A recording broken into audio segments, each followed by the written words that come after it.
आज हम लोग पढ़ेंगे रोलिंग मोशन। आपने रिजिड बॉडी का ट्रांसलेशनल मोशन पढ़ा है, आपने रिजिड बॉडी का रोटेशनल मोशन भी पढ़ा है, and rotational motion and translational motion को जब कंबाइन कर देते हैं की बॉडी में तो बनता है रोलिंग मोशन। तो बताइए रोलिंग मोशन का डेफिनेशन क्या होगा? रोलिंग मोशन किसको कहते हैं? Rolling motion. तो rolling motion is nothing but a combination of, देखिए बेटा, combination of translation and rotational motion. Translation and rotational motion. Translational motion क्या होता है? और मैं सिर्फ ट्रांसलेशन की बात नहीं कर रहा हूं, मैं बात कर रहा हूं pure translational motion. What is pure translational motion? if velocity of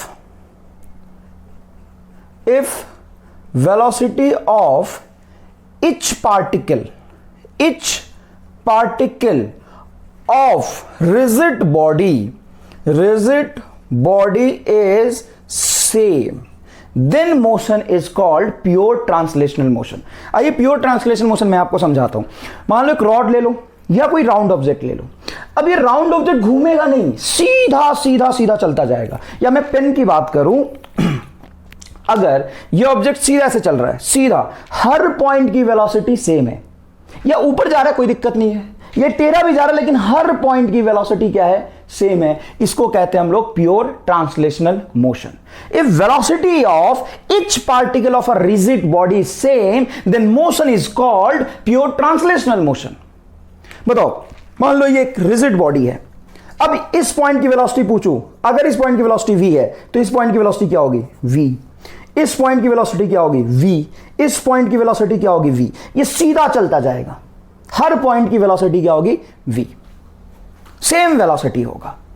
बताओ, इस पॉइंट की वेलोसिटी v, एग्जैक्टली बीच में अगर मैं सेंटर ऑफ मास को लोकेट करूं, यूनिफॉर्म ऑब्जेक्ट है, उस पॉइंट की वेलोसिटी भी v, इस पॉइंट की वेलोसिटी भी v, इस पॉइंट की वेलोसिटी भी v। जिस भी डायरेक्शन में जा रहा होगा हर एक पार्टिकल का वेलोसिटी सेम होगा। नेक्स्ट बात करते हैं pure rotational motion. Pure rotational motion. Pure rotational motion क्या होता है? If velocity of angular velocity, बेटा समझते हैं ना आप, काइनेमेटिक्स से समझते आ रहा है, वेलोसिटी सिर्फ लिखा हो तो लीनियर वेलोसिटी होता है वो v, और अगर एंगुलर वेलोसिटी लिखा हुआ है, एंगुलर वेलोसिटी, इसका मतलब क्या समझते हैं आप? Omega, rate of change in angle with respect to time, d theta by d t. If angular velocity of each particle of rigid body का हर एक पार्टिकल का एंगुलर वेलोसिटी अगर सेम है, if angular velocity of each particle of rigid body is same, then body is in pure rotational motion. Body किस में होगा? Pure rotational motion में होगा। और अगर ईच पार्टिकल का लीनियर वेलोसिटी सेम है, then body is in translational motion. Body किस मोशन में है भाई? ट्रांसलेशनल मोशन में है।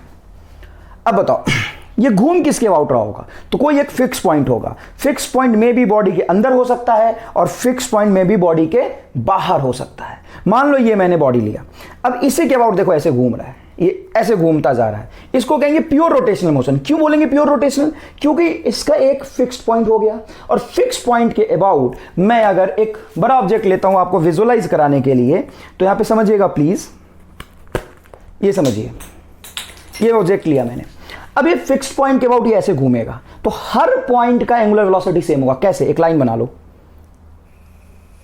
अब तो ये लाइन यहां पे, अभी थोड़ी देर बाद ये लाइन यहां पे पहुंच जाएगा, तो ये जितने भी पार्टिकल होंगे इस लाइन पे, समझिएगा प्लीज, जितने भी पार्टिकल होंगे इस लाइन पे, थोड़ी देर बाद ये लाइन यहां से घूम के यहां पहुंचता है, पहले ये यहां था, तो हर पॉइंट का एंगुलर स्पीड होगा सेम, क्योंकि सेम टाइम में सेम एंगल ट्रेवल कर रहा है, राइट? तो देखो, मान लो इसका मोशन है क्लॉकवाइज, एंगुलर स्पीड ओमेगा से घूम रहा है, तो हर पॉइंट का एंगुलर स्पीड क्या होगा? सेम। अच्छा, एंगुलर स्पीड की डायरेक्शन क्या होगी? अगर मोशन क्लॉकवाइज है तो ये भी आपने सर्कुलर मोशन में पढ़ा है, किधर होगा बताओ? अंदर की तरफ। अब घूमने की वजह से क्या इसका लीनियर स्पीड भी कुछ होगा? हाँ, v बराबर आर ओमेगा आपने पढ़ा है ना। फिक्स्ड एक्सिस ऑफ रोटेशन से आर डिस्टेंस पर जाके अगर कोई पॉइंट आप बनाते हो, पूछते हो कि इसका स्पीड क्या होगा, तो इसका लीनियर स्पीड होगा रोटेशनल मोशन की वजह से v is equal to R, small R into omega. क्या हो जाएगा ये? Small R into omega. अगर ये कैपिटल आर रेडियस का है, किस रेडियस का है बेटा? कैपिटल आर रेडियस का है, तो सरकमफ्रेंस वाले पॉइंट की वेलोसिटी और बीच में किसी पॉइंट की वेलोसिटी में डिफरेंस होगा क्या? हाँ, क्योंकि एंगुलर वेलोसिटी सबका सेम होगा, लीनियर वेलोसिटी तो सेम नहीं होगा ना। तो अगर आधे डिस्टेंस पे देखोगे तो जो इसका वेलोसिटी होता है v, वो होता है r इंटू ओमेगा के प्रोपोर्शनल। अगर इसका रेडियस कैपिटल r है यहां से यहां तक, तो सरकमफ्रेंस पे किसी पॉइंट का जब लीनियर स्पीड आप पूछेंगे तो v बराबर होगा r ओमेगा। ये जो लीनियर स्पीड आया है वो कौन से मोशन की वजह से आया है? ये घूमने की वजह से, रोटेशनल मोशन की वजह से आता है। ये जो वेलोसिटी है यहां पे, इस पॉइंट का जो वेलोसिटी है वो लीनियर मोशन की वजह से आया है। बॉडी यहां से सीधा ट्रांसलेट, देख ये बॉडी है, ये सीधा ट्रांसलेट कर रहा, सीधा एकदम आगे जा रहा है, तो हर पॉइंट का वेलोसिटी क्या होगा? v होगा। लेकिन ये बॉडी अगर यहीं पे ओमेगा स्पीड से ऐसे घूम रहा है, देखो ऐसे फिक्स्ड एक्सिस ऑफ रोटेशन है, ये रहा फिक्स्ड एक्सिस ऑफ रोटेशन, और इस फिक्स्ड एक्सिस ऑफ रोटेशन के अबाउट देखो घूमता जा रहा है। मतलब ये बॉडी कहीं नहीं जाएगा अपने लोकेशन को छोड़ के, लेकिन इसका पार्टिकल सर्कुलर पाथ में, हर इंडिविजुअल पार्टिकल एक सर्कुलर पाथ में फॉलो घूमेगा, और उस सर्कुलर पाथ का जो एंगुलर स्पीड होगा हर रिजिड पार्टिकल का वो सेम होगा। रिजिड बॉडी के हर पार्टिकल का एंगुलर स्पीड सेम होगा, लेकिन रिजिड बॉडी के हर पार्टिकल का लीनियर स्पीड सेम नहीं होगा। कहीं भी तुम यहां से डिस्टेंस अलग अलग होगा, तो लीनियर स्पीड रोटेशनल मोशन में आर ओमेगा से निकालते हैं। तो इस एक्सिस ऑफ रोटेशन से सेंटर ऑफ मास के अबाउट पे ही घूम रहा है, मतलब सेंटर ऑफ मास पे एक्सिस ऑफ रोटेशन है, तो अलग अलग डिस्टेंस पे जो पार्टिकल होगा उसका स्पीड अलग अलग होगा। क्या बात समझ रहे हैं? बताओ यहां पे अगर मैं पूछूं इसका स्पीड बताओ, तो मोशन कैसा है? क्लॉकवाइज। देख भाई देख, अच्छे समझना, यहां पे मैं घुमा रहा हूं, देखना यहां पे फोकस करना। बता यहां वाले पार्टिकल की वेलोसिटी किधर? इस तरफ, देख टेंजेंट की तरफ, इस तरफ। अच्छा, यहां वाले पार्टिकल की वेलोसिटी नीचे, यहां वाली पार्टिकल की वेलोसिटी पीछे, और यहां वाली ऊपर। एंटी क्लॉकवाइज मोशन है भाई, देख इधर एंटी क्लॉकवाइज मोशन है, सॉरी क्लॉकवाइज मोशन है, आई एम सॉरी। अगर एंटी क्लॉकवाइज मोशन होता तो इस पॉइंट की वेलोसिटी देख इधर, एंटी क्लॉकवाइज मोशन की, क्लॉकवाइज मोशन के लिए इस तरफ। तो बताओ यहां पे वेलोसिटी किधर होगा? R omega. देखो बेटा, जब आप प्योर रोटेशनल मोशन को अच्छे से नहीं समझोगे ना, हर एक इंडिविजुअल पॉइंट को नहीं समझोगे ना, तो रोलिंग मोशन में कंफ्यूज रहोगे। तो मैंने 5 मिनट एक्स्ट्रा लिया है, लेकिन रोटेशनल मोशन पूरा कंबाइन अच्छे समझाया है कि प्योर रोटेशनल मोशन का मतलब क्या होता है, प्योर रोटेशनल मोशन में लीनियर स्पीड का मतलब क्या होता है, और ये प्योर ट्रांसलेशनल मोशन में स्पीड का मतलब क्या होता है। बताओ कहीं भी मैं हाथ रख दूं बॉडी पे, बताओ उस रिजिड बॉडी का लीनियर वेलोसिटी v होगा। यहां पे रिजिड बॉडी पे कहीं भी हाथ रख दो प्योर रोटेशन में, बताओ उसका एंगुलर स्पीड क्या, एंगुलर वेलोसिटी क्या होगा? ओमेगा होगा। लेकिन लीनियर स्पीड क्या होगा? निकालना पड़ेगा, v बराबर आर ओमेगा। क्या हर पॉइंट के लीनियर वेलोसिटी की डायरेक्शन भी अलग होगी? हाँ, क्योंकि इस पॉइंट के बाद घूम रहा है तो ये बॉडी इस तरफ जा रही है, ये वाला पॉइंट पीछे जा रहा है, ये वाला पॉइंट ऊपर आ रहा है, तो हर पॉइंट का वेलोसिटी डिफरेंट होगा, मैग्नीट्यूड में भी और डायरेक्शन में भी। ये बन गया बेटा। अब हमें किसकी बात करनी है? हमें बात करनी है, एक बॉडी हमारे पास पहले था जो सिर्फ सीधा चल रहा था, यही बॉडी था, एकदम सीधा चल रहा था, एकदम देखना भाई सीधा चल रहा है, और एक बॉडी इसी पॉइंट के अबाउट घूम रहा है। अब ये घूमते हुए देखो, ये जो घूम रहा था ये घूमते हुए आगे चलेगा तो कुछ इस तरह का मोशन होगा, मतलब ये घूम भी रहा है और ये आगे भी जा रहा है, मतलब इसके पास ट्रांसलेशनल मोशन भी है, इसका सेंटर ऑफ मास आगे भी चला गया और ये सेंटर ऑफ मास के अबाउट घूम भी रहा है, तो इसको कहते हैं घूमते हुए जा रहा है। ऐसा मोशन आपने कहाँ पे देखा है? तो कार या साइकिल का व्हील जो घूमता है वो रोलिंग मोशन में होता है। कोई रोटेशनल ऑब्जेक्ट एक ही जगह पे घूम रहा हो तो रोटेशनल मोशन हो गया, अगर वो सीधा आगे जा रहा हो, फिसलता हुआ आगे जा रहा हो तो ट्रांसलेशनल मोशन हो गया, लेकिन वो घूमते हुए आगे जाए तो क्या होगा? रोलिंग मोशन होगा। ठीक है, तो बताओ इन दोनों को ऐड कर दो। जैसे इन दोनों को ऐड करोगे तो एक पार्टिकल यहां पे रिजिड बॉडी बनेगा। अब इस पॉइंट की अगर मैं आपसे स्पीड पूछूं कितना होगा और किधर होगा, वेलोसिटी पूछूं, मान लो स्पीड मतलब हाउ फास्ट, कितना तेज चल रहा है, वेलोसिटी का मतलब कितना तेज चल रहा है और किधर जा रहा है, इस पॉइंट के बारे में बात करता हूं। किसका वेलोसिटी बताओ? तो ट्रांसलेशनल मोशन की वजह से इसका वेलोसिटी v था। हाँ सर था, बिल्कुल सही कह रहे हैं आप। इस पॉइंट का ट्रांसलेशनल मोशन की वजह से v था, इस पॉइंट का ट्रांसलेशनल मोशन की वजह से v था, इस पॉइंट का ट्रांसलेशनल मोशन की वजह से v था, और सेंटर ऑफ मास का भी ट्रांसलेशनल मोशन की वजह से v था। अब मैं बात कर रहा हूं स्पीड की, लेकिन रोटेशन घूमने की वजह से सरकमफ्रेंस वाले पॉइंट का जो स्पीड आएगा वो क्या आएगा? तो यहां पे सरकमफ्रेंस वाले पॉइंट का जो स्पीड आएगा वो आर ओमेगा होगा। यहां पे तो देख भाई नीचे की तरफ स्पीड था तो ये होगा, मतलब ये वाला जो पॉइंट का वेलोसिटी है आगे की तरफ ये v से जाना चाहता है, और नीचे की तरफ ये आर ओमेगा से जाना चाहता है। नीचे ले जाने की टेंडेंसी किसकी वजह से आया है? रोटेशनल मोशन की वजह से। और आगे जाने की टेंडेंसी किसकी वजह से आया है? ट्रांसलेशनल मोशन की वजह से।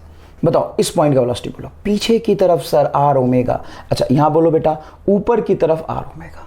क्लियर है?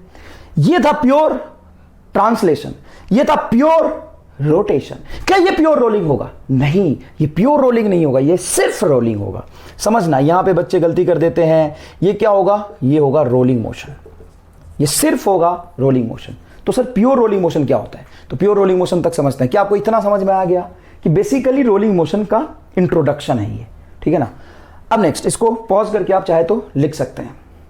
नेक्स्ट देखिए, अब हम बात करेंगे कि नेट वेलोसिटी जो किसी भी पॉइंट का आएगा रोलिंग मोशन में, नेट वेलोसिटी वो अगर रोटेशन की वजह से उसमें ज्यादा आ गया है ना, रोटेशनल मोशन उसमें डोमिनेटिंग है एंड ट्रांसलेशनल मोशन की डोमिनेंसी कम है। ट्रांसलेशनल मोशन की वजह से मान लो वेलोसिटी किसी पॉइंट का कम है, रोटेशन की वजह से ज्यादा है, तो मोशन कैसा होगा?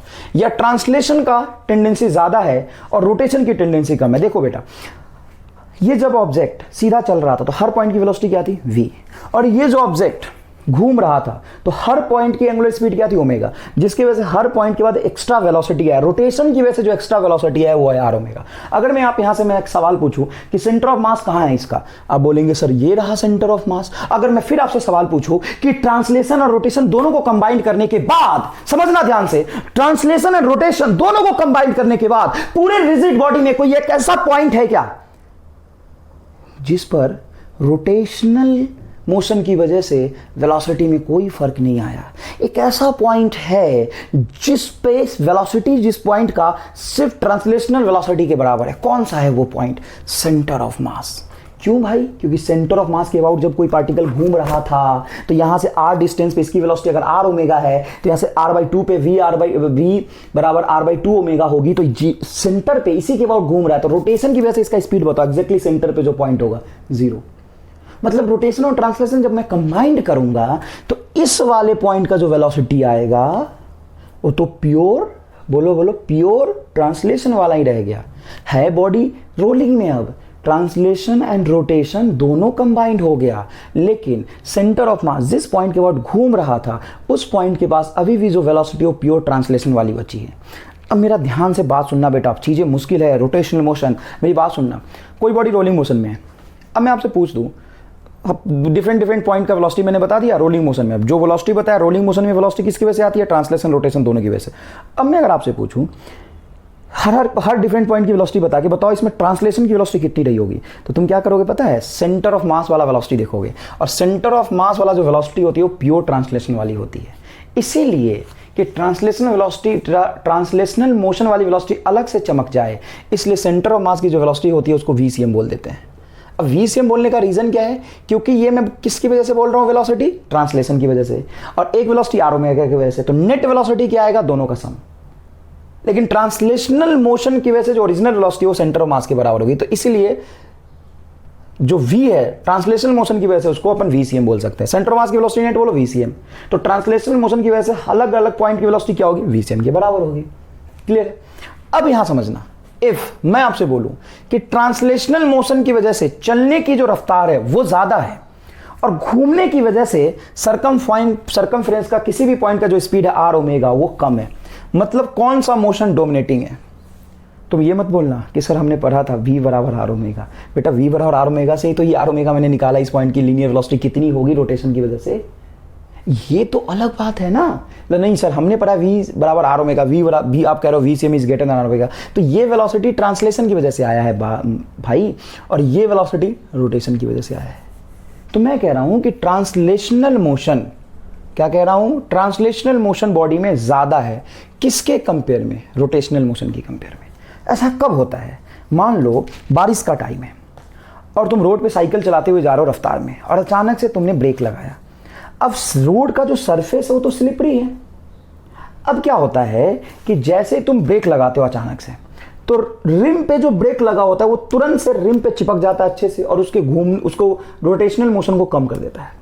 लेकिन जो जमीन का फ्रिक्शन है, ग्राउंड का, वो उसके ट्रांसलेशनल मोशन को रोक नहीं पाता है, मतलब उसमें ट्रांसलेशनल मोशन बच ही जाता है। तो ट्रांसलेशनल मोशन की टेंडेंसी ज़्यादा रह गई और घूमने की टेंडेंसी ब्रेक लगाने की वजह से कम हो गई। देखो बेटा, जब तुम ब्रेक लगाते हो ना तो व्हील पे फ्रिक्शन पीछे लग के इसके आगे जाने से रोकता है, ठीक है ना, और रिम पे ब्रेक की वजह से उसका रोटेशनल मोशन कम होता है। तो बताओ, अगर फ्रिक्शन कम है, बारिश का टाइम है, नीचे पानी है, सरफेस स्लिपरी है, तुम ब्रेक लगाए, जैसे ही आपने ब्रेक लगाया तो फ्रिक्शन नहीं लगेगा, फ्रिक्शन है ही नहीं, तो ट्रांसलेशनल मोशन कम नहीं हो पाएगा, लेकिन रोटेशन कम हो गया, मतलब ट्रांसलेशन बचा ही रह गया। तो बताओ क्या होगा? स्किड करता है। बिल्कुल सही बात है, स्किड करने का मतलब फिसल जाता है, घूमना बंद हो जाता है लेकिन चलना बंद नहीं होता। तो घूमना बंद हो गया पहिए का और सीधा फिसल जाता है, तो इसको क्या बोलते हैं? Forward slipping. आपको समझ आया फिजिकल इसका एक्सप्लेनेशन, फॉरवर्ड स्लिपिंग। अगर स्लिपिंग फॉरवर्ड हो रहा है, आगे कोई चीज फिसलेगा, स्लिपिंग फॉरवर्ड है, तो फ्रिक्शन किधर लगेगा? फ्रिक्शन कहां लगेगा? बैकवर्ड। एंड फ्रिक्शन का नेचर कैसा होगा? ऑब्वियसली काइनेटिक, कोई भी चीज फिसल रहा है तो उस पर फ्रिक्शन कैसा लग रहा होगा उस इंस्टेंट पे? काइनेटिक फ्रिक्शन लगेगा, राइट। अब मान लो दूसरा case, if VCM is less than R omega.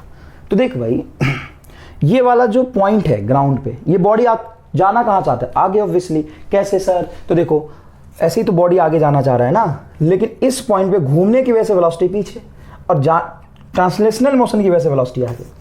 तो एग्जैक्टली इस पॉइंट पे मैं देखूं तो अगर VCM ज्यादा था और R ओमेगा कम था, मतलब R ओमेगा की वैल्यू कम हो गया, स्पीड रोटेशन की वजह से यहां पे कम हो गया, तो आगे स्किड कर गया था। अब मैं बोलूं कि R ओमेगा ज्यादा, देखो तो यहां पे पीछे जाने की टेंडेंसी ज्यादा है और आगे जाने की टेंडेंसी कम है, तो स्लिपिंग कहां होगा? बैकवर्ड स्लिपिंग होगा। स्लिपिंग कहां होगा साहब? बैकवर्ड स्लिपिंग होगा। और स्लिपिंग बैकवर्ड तो फ्रिक्शन, फ्रिक्शन फॉरवर्ड। फ्रिक्शन क्या होगा? फॉरवर्ड। लेकिन अगर मैं ये कंडीशन देखूं, एज्यूम कर रहा हूं भाई, अगर ऐसा हुआ तो VCM बराबर R ओमेगा। R ओमेगा क्या है? रोटेशनल मोशन की वजह से सरकमफ्रेंस वाले पॉइंट का वेलोसिटी, और VCM क्या है? ट्रांसलेशनल मोशन की वजह से हर पॉइंट का वेलोसिटी। तो मैं सरकमफ्रेंस वाले पॉइंट की वेलोसिटी का कंपेयर क्यों कर रहा हूं? क्योंकि जब भी कोई सर्कुलर ऑब्जेक्ट किसी सरफेस पे, देखो कोई भी सर्कुलर ऑब्जेक्ट किसी सरफेस पे चलता है तो ध्यान देना इसके कांटेक्ट पॉइंट पे, बेटा अच्छे से ध्यान देना। इस कांटेक्ट पॉइंट पे लीनियर मोशन की वजह से इसकी वेलोसिटी आगे होगी और घूमने की वजह से इसकी वेलोसिटी R ओमेगा पीछे होगी, और इस तरीके से देखना कांटेक्ट पॉइंट पे इस तरीके से ऐसे आगे चलेगा। देखो ना, ये पीछे भी जा रहा है और आगे भी जा रहा है। तो ग्राउंड पे जो कांटेक्ट में है पॉइंट, वो तो सरकमफ्रेंस वाला ही पॉइंट होगा, इसलिए सरकमफ्रेंस वाले मान लो पॉइंट की आगे जाने की वेलोसिटी V और पीछे जाने की वेलोसिटी R ओमेगा बराबर हो गया। मतलब ना तो ये फॉरवर्ड स्लिप करेगा, VCM ज्यादा होने से फॉरवर्ड स्लिप कर रहा था, ना ही ये बैकवर्ड स्लिप करेगा। तो क्या होगा? नो स्लिपिंग होगा। नो स्लिपिंग का मतलब सर, नो स्लिपिंग का मतलब है कि इंस्टैंटेनियसली ये पॉइंट तुमको रेस्ट में दिखाई देगा। भाई देखो ना, सिंपल सी बात है, आगे की तरफ वेलोसिटी बोलो VCM, पीछे की तरफ वेलोसिटी बोलो R ओमेगा। मतलब कांटेक्ट पे जो पॉइंट होगा उसका पीछे की तरफ वेलोसिटी है R ओमेगा और इसका आगे जाने की वेलोसिटी V। तो इस इंस्टेंट पे ना तो आगे जाएगा ना पीछे जाएगा, ये वाला पॉइंट इसको ऐसे ले आएगा। देखो ना, ये इंस्टेंटेनियसली रेस्ट में रख के मैं यहाँ पे फिक्स कर रहा हूँ, मैं इसको आगे नहीं जाने दे रहा हूँ। तो बच्चों को लगता है सर ये अगर रेस्ट में आएगा तो बॉडी आगे कैसे जाएगा? देख ना, रिजिड बॉडी आगे कैसे जाएगा? इसको मैंने रेस्ट में रख दिया, देख ये आगे गया कि नहीं गया? अरे भाई मैंने इसको फिक्स कर दिया, मैंने इसको चिपका दिया, अब बताइए आगे गया कि नहीं गया? गया ना, देखो आगे गया कि नहीं गया? तो इंस्टेंटेनियसली देखो आगे चला गया। फिर जब जो कांटेक्ट में होगा वो रेस्ट में आ जाएगा। इस तरीके से बॉडी क्या होगी? घूमते आगे चली जाएगी। तो कंडीशन किस चीज का आ गया? नो स्लिपिंग का। और नो स्लिपिंग के कंडीशन को ही, नो स्लिपिंग के कंडीशन को ही हम कहते हैं प्योर रोलिंग। क्या? केस नंबर 1 इसको मान लेते हैं अपन, केस नंबर 1। केस नंबर 1 में रोलिंग नहीं था क्या? था, लेकिन उस रोलिंग मोशन में ट्रांसलेशनल मोशन डोमिनेटिंग था।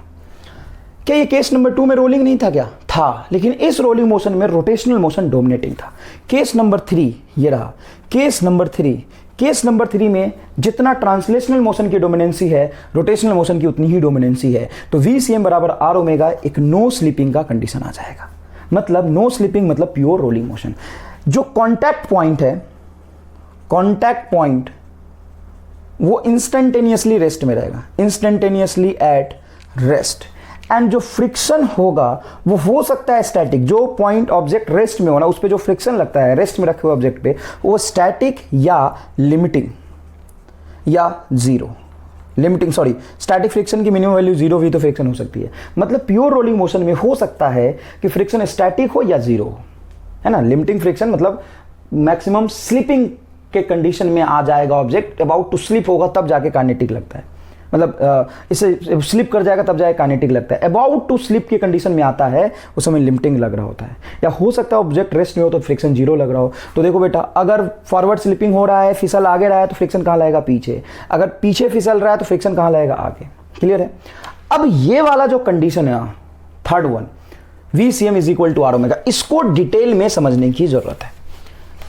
तो इसको पॉज करके अच्छे से लिखेंगे। मैं थर्ड डायग्राम का फोटो बना रहा हूं, देखो।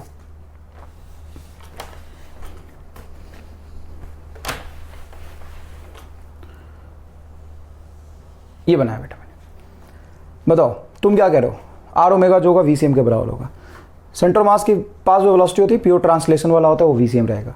अपर मोस्ट पॉइंट पे VCM और आर ओमेगा, और आर ओमेगा की वैल्यू भी किसके बराबर है? VCM के बराबर है।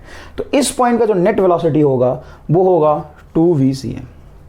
इस पॉइंट का आगे की तरफ वेलोसिटी होगा VCM, नीचे की तरफ होगा आर ओमेगा जो VCM के बराबर। अब सुनना अच्छे से, इस पॉइंट का वेलोसिटी ट्रांसलेशनल मोशन की वजह से आगे है VCM, और नीचे की तरफ है आर ओमेगा रोटेशन की वजह से जो कि VCM के बराबर है। दोनों के बीच में एंगल है 90 डिग्री। तो इफेक्टिव वेलोसिटी का डायरेक्शन बीच में आएगा और वो होगा √2VCM। √2VCM क्यों? क्योंकि VCM 90 डिग्री पे क्या होगा? √2VCM। वेक्टर सम करोगे, यहाँ के आगे की तरफ वेलोसिटी बोलो VCM, पीछे की तरफ वेलोसिटी बोलो VCM, हाँ आर ओमेगा बराबर VCM। तो नेट वेलोसिटी बोलो कांटेक्ट पे क्या होगा? 0। यहाँ पे आगे की तरफ वेलोसिटी बोलो VCM, क्योंकि ट्रांसलेशनल मोशन की वजह से कहीं भी हाथ रख दो उस पॉइंट की वेलोसिटी होगी VCM। एंड रोटेशनल मोशन की वजह से तो देखना पड़ेगा ना कि एक्सिस ऑफ रोटेशन से कितना डिस्टेंस पे। देखो एक्सिस ऑफ रोटेशन से अगर R डिस्टेंस पे है, ये भी R, तो ये हो जाएगा तुम्हारा R omega. And R omega की वैल्यू किसके बराबर है? VCM। ये क्यों जरूरी है? नो स्लिपिंग के लिए कंडीशन के लिए जरूरी है। एंड नो स्लिपिंग के कंडीशन को ही प्योर रोलिंग मोशन कहते हैं। बताइए प्लीज। तो ये क्या हो जाएगा? इस तरफ हो जाएगा √2VCM। क्लियर है क्या बात? अब बताइए, जो पॉइंट कांटेक्ट में ऑफ वेलोसिटी इंस्टेंटेनियसली क्या होगी? 0। इंस्टेंटेनियसली 0 होगा, क्योंकि घूम के जब आगे जाएगा तो ये पॉइंट थोड़ा ऊपर आ जाएगा। तो उस पर्टिकुलर इंस्टेंट वेलोसिटी 0 होगा। अगर तुम किसी कार के पहिए को देखते हो रोड के किनारे बैठे हुए, तो तुम नोटिस करना थोड़ा सा कि जो अपर मोस्ट पॉइंट होता है ना व्हील का, वो ज़्यादा तेज चल रहा होता है, एंड लोअर मोस्ट पॉइंट जो होता है ना उसकी स्पीड इफेक्टिव कम होता है। लोअर मोस्ट पॉइंट थोड़ा सा क्लियरली विजिबल होगा, लेकिन upper most point clearly visible नहीं होगा। ऐसा क्यों? ऐसा इसलिए कि मान लो कोई ऑब्जेक्ट है ये, और ये ऐसे घूम रहा है, ऐसे देखो, ऐसे कैसे घूम रहा है? इस तरफ घूम रहा है, और ये आगे भी जा रहा है, ऐसे जा रहा है। तो इस पॉइंट का इफेक्टिव वेलोसिटी देखोगे तो आगे जाने की वजह से सारा पॉइंट आगे जा रहा है, घूमने की वजह से ऐसे आ रहा है। तो आगे जाने की वजह से, ट्रांसलेशनल मोशन की वजह से, रोटेशन की वजह से, दोनों की वजह से वेलोसिटी जुड़ रही है। और नीचे वाले पॉइंट पे ये जा तो आगे रहा है, देखो ऐसे बेटा जा रहा है, तो जा तो आगे रहा है, लेकिन रोटेशनल मोशन की वजह से पीछे आने की टेंडेंसी रखता है। समझ में आया कि नहीं आया? तो देखो यहाँ पे मान लो कि ये वाला ट्रांसलेशनल मोशन की वेलोसिटी आगे है और रोटेशनल मोशन की वजह से वेलोसिटी क्या है? पीछे, इसलिए तो ये 0 हो गया है। सेंटर मास की वेलोसिटी VCM है और अपर मोस्ट पॉइंट की वेलोसिटी क्या हो गई है? 2 टाइम्स ऑफ VCM हो गया। क्लियर है क्या? तो ये जो वेलोसिटी का डिस्ट्रीब्यूशन है, पॉज करके लिख लेना, ये बहुत इंपॉर्टेंट है, इससे सवाल पूछ लेते एग्जाम में। अब अपने को क्या करना है कि ये समझना है कि जो वेलोसिटी की वैल्यू है किसी भी रैंडम पॉइंट पे कैसे कैलकुलेट किया जा सकता है। ठीक है, तो उसके नेचर को समझना।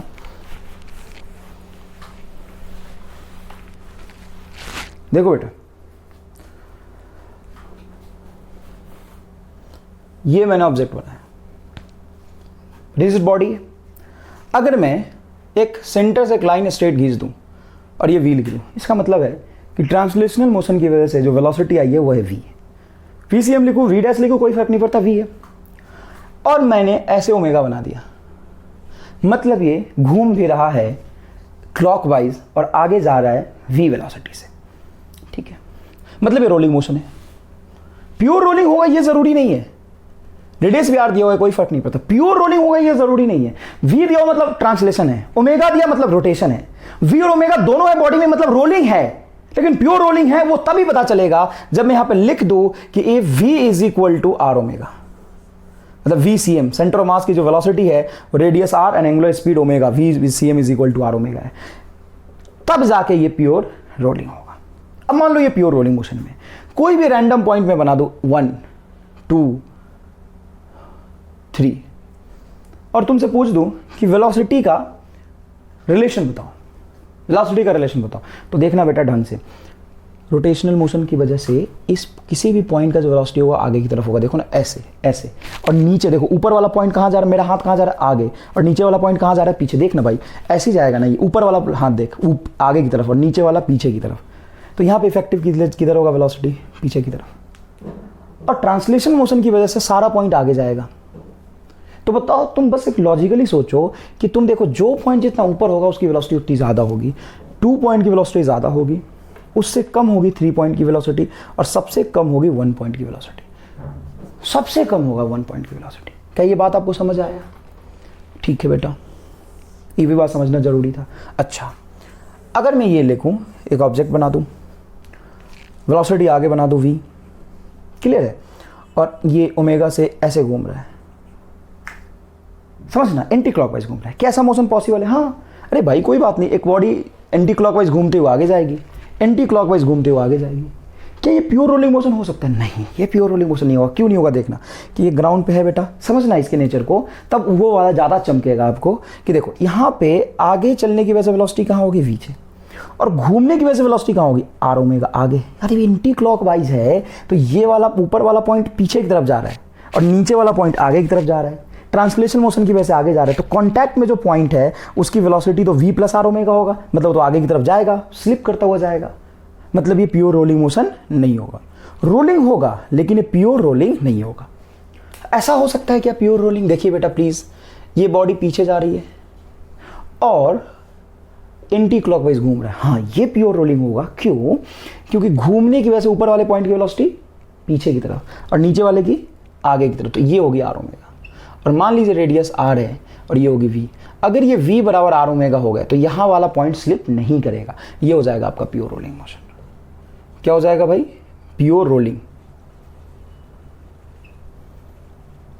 Pure rolling motion. डन है, धीरे धीरे चीजें समझ में आएगी। ये प्योर रोलिंग है, एकदम सही है। अब ये pure rolling motion anti clockwise घूमता हुआ पीछे जा रहा है, ये क्लॉकवाइज घूमता हुआ आगे आ रहा है, ठीक है ना। इस केस में भी अगर मैं यहाँ पे पॉइंट बनाता हूँ a, ये बनाता हूँ b और ये बनाता हूँ c, तो undoubtedly velocity of point C is greater than velocity of point B and greater than velocity at point A। बहुत बेसिक सा सवाल यहाँ से बनता है। नेक्स्ट, मान लो एक सर्कुलर ऑब्जेक्ट ले लिया मैंने, सेंटर ऑफ मास की वेलोसिटी V से रिप्रेजेंट कर दी, एंगुलर स्पीड इसका क्लॉकवाइज डायरेक्शन में ओमेगा बता दिया, इसका रेडियस है R बता दिया। तो अब ढंग से सुनना और समझना, ये रेडियस अगर R है यहाँ पे तो इस पॉइंट की वेलोसिटी क्या होगी, 2v। सॉरी, ये अगर प्योर रोलिंग मोशन में है तो v बराबर आर ओमेगा गिवन है, मतलब प्योर रोलिंग मोशन गिवन है। या तो प्योर रोलिंग मोशन लिखा होगा तो तुम्हें ये समझना होगा कि v बराबर आर ओमेगा होगा, या v बराबर आर ओमेगा गिवन है तो आपको समझना होगा कि ये प्योर रोलिंग मोशन में है। चलिए, तो कांटेक्ट पे जो पॉइंट है उसकी नेट वेलोसिटी ट्रांसलेशन की वजह से v आगे एंड रोटेशन की वजह से आर ओमेगा पीछे, तो नेट वेलोसिटी होगा 0 क्योंकि आर ओमेगा बराबर v दिया हुआ है, ठीक है। अगर मैं आपसे पूछूं कि यहां से r/2 डिस्टेंस पे, बेटा बहुत इंपॉर्टेंट क्वेश्चन है, समझना, r/2 डिस्टेंस पे मुझे वेलोसिटी बताओ, कहां पे? r/2 पे। टोटल रेडियस है r, बीच में ले लिया, सुनना अच्छे से।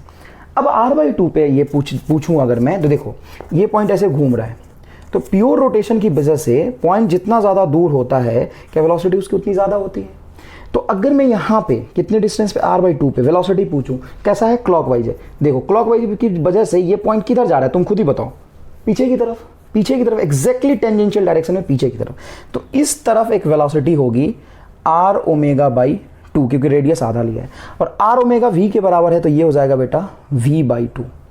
ट्रांसलेशनल मोशन की वजह से ये आगे की तरफ जाएगा v से, तो नेट वेलोसिटी अगर मैं ये पॉइंट ले लेता हूँ a और ये पॉइंट लेता हूँ b, तो b का नेट वेलोसिटी बताओ क्या है? आगे की तरफ v और पीछे की तरफ v/2, तो नेट वेलोसिटी होगा b पॉइंट का, वो होगा v/2। a पॉइंट का क्या है? 0। अच्छा, सेंटर ऑफ मास को मैं c ले लेता हूँ, तो c का क्या होगा? v, क्योंकि रोटेशन की वजह से यहाँ का नेट वेलोसिटी 0 और आगे जाने की वजह से v आएगा। अगर मैं यहाँ से ऊपर r/2 डिस्टेंस पे नेट वेलोसिटी पूछता हूँ, तो r/2 डिस्टेंस में नेट वेलोसिटी होगा आगे की तरफ v और आगे की तरफ ही v/2। अच्छे से सोच के बताओ क्यों आगे की तरफ। देखो अगर ये क्लॉकवाइज चल रहा है तो ये पॉइंट बताओ किधर जाएगा, क्लॉकवाइज है तो आगे की तरफ, और r/2 डिस्टेंस पे है तो इसलिए ऐसा होगा। तो मान लो ये पॉइंट है d और ये पॉइंट है e, तो बताओ d पॉइंट की वेलोसिटी क्या होगी 3v/2 एंड e पॉइंट की वेलोसिटी क्या होगी 2v। तो आपको समझ आया थोड़ा सा कि जैसे जैसे पॉइंट धीरे धीरे ऊपर जाता जा रहा है वेलोसिटी लीनियरली बढ़ रहा है। देखो ग्राउंड पे जो कांटेक्ट में पॉइंट है, ग्राउंड के कांटेक्ट में जो पॉइंट है उसकी वेलोसिटी 0, r/2 पे गया तो वेलोसिटी होगी v/2, r पे गया तो वेलोसिटी हो गया v, 3r/2 होगा यहाँ से यहाँ तक। देखो r और r/2, 3r/2 तो वेलोसिटी होगा 3v/2, और यहाँ से यहाँ तक गया तो देखो वेलोसिटी क्या हो गया 2r डिस्टेंस, वेलोसिटी क्या हो गया 2v। तो वेलोसिटी कैसे बढ़ रहा है, लीनियरली बढ़ रहा है। तो इस पॉइंट को आगे और समझाऊंगा मैं, इंस्टेंटेनियस एक्सिस ऑफ रोटेशन कह सकते हो। इसका कंसेप्ट क्या है डिटेल में हम समझेंगे, अभी प्योर रोलिंग मोशन समझ लेते हैं। आप मान सकते हो कि ये पॉइंट तो इंस्टेंटेनियसली रेस्ट में है, तो कह सकते हो ये इंस्टेंटेनियस एक्सिस ऑफ रोटेशन है, और जिस एंगुलर स्पीड से ऑब्जेक्ट घूम रहा था उसी एंगुलर स्पीड से ऑब्जेक्ट इसके अबाउट प्योर रोटेशनल मोशन करेगा। क्या करेगा, इस ए के अबाउट क्या करेगा, प्योर रोटेशनल मोशन। ए के अबाउट बॉडी क्या करेगा, प्योर रोटेशनल मोशन करेगा। तो v is equal to simple r omega हो जाएगा। हाँ, अब a के अबाउट डिस्टेंस देखोगे r 0, तो अब v क्या आएगा 0, r/2 पे रखोगे तो देखो v is equal to r/2, तो देखो r ओमेगा/2, तो v is equal to r omega ही तो था, तो v को r ओमेगा/2 आ रहा है। यहाँ पे देखोगे तो क्या जाएगा, देखो r omega, and r omega को क्या कह सकते हैं, देखो v कह सकते हैं। यहाँ से यहाँ तक जाओगे तो रेडियस कितनी होगी 2r। अरे भाई यहाँ से यहाँ तक जाओगे तो रेडियस मानोगे ना, यहाँ से डिस्टेंस 2r, तो क्या लिखोगे 2r into omega, r omega को क्या बोलेंगे v, तो देखो 2v आ गया। क्लियरली है। अगर वेलोसिटी प्रोफाइल इसका मैं बनाऊं जिस तरीके से प्योर रोलिंग मोशन में अभी मैंने बनाया था, वेलोसिटी प्रोफाइल बनाऊं तो किस तरीके का दिखेगा उसको समझिए प्लीज।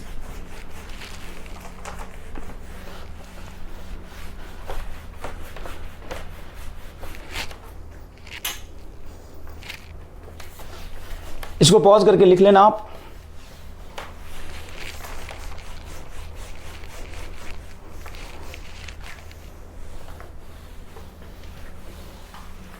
देखो बेटा, एग्जैक्टली अगर मैं वेलोसिटी प्रोफाइल की बात करूं, इस पॉइंट की वेलोसिटी 0, जैसे जैसे पॉइंट ऊपर जाएगा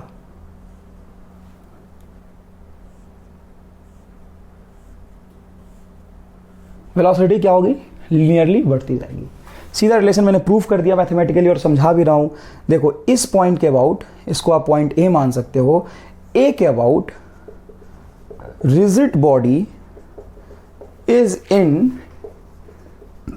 pure rotational motion instantaneously।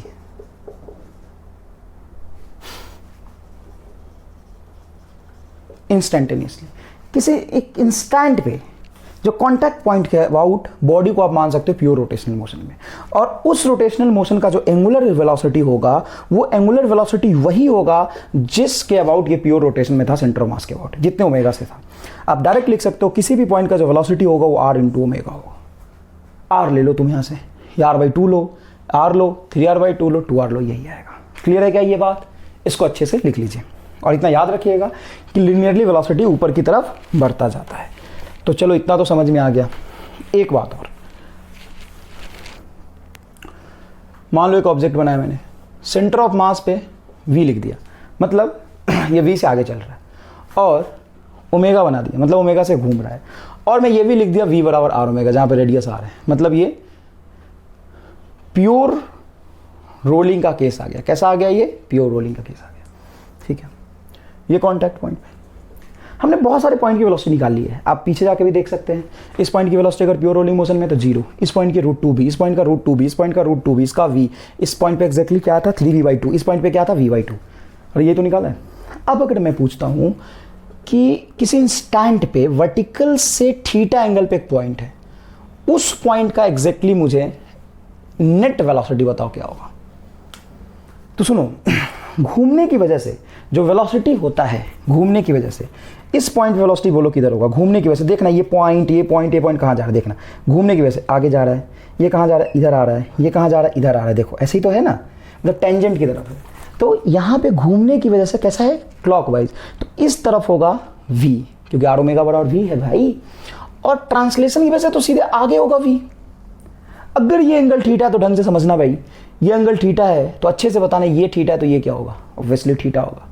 अगर ये थीटा है तो ये क्या होगा 90 माइनस थीटा, और ये y और ये x एक्सिस है और ये 90 माइनस थीटा है तो ये एंगल क्या होगा थीटा।